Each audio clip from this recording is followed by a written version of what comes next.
One of the biggest mysteries in modern Chilean history may finally be solved after forensic experts found out that the Nobel Prize-winning Chilean poet Pablo Neruda died after being poisoned. This confirms suspicions that he was murdered. According to the official version, Neruda, who became famous as a young poet with the collection 20 Poems of Love and a Song of Despair, died from prostate cancer and malnutrition on 23rd of September, 1973.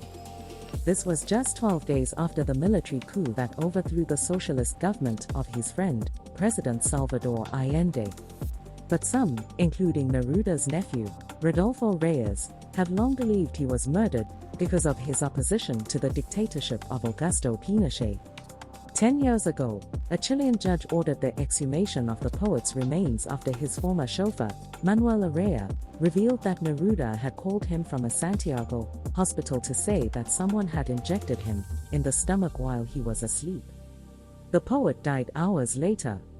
Forensic laboratories in 4 countries received samples of Neruda's remains for analysis. In 2015, the Chilean government said it was highly probable that a third party was responsible for his death. 2 years later, a team of international scientists said they were 100% convinced the poet did not die from prostate cancer. Reyes said scientific tests have clearly shown the toxin Clostridium botulinum was present in his uncle's body when he died, suggesting he was poisoned in the aftermath of the coup. The results of the expert analysis will be published in a report.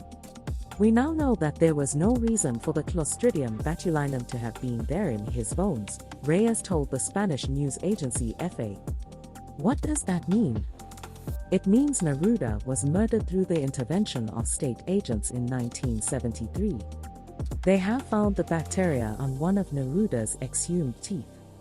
Reyes said experts at McMaster University in Canada and the University of Copenhagen confirmed that the bacteria did not get into Neruda's body from the coffin or the surrounding area.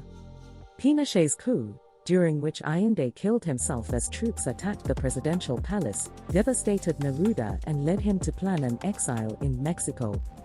But a day before his planned departure, they took him to the hospital in the Chilean capital, where he received treatment for cancer and other conditions.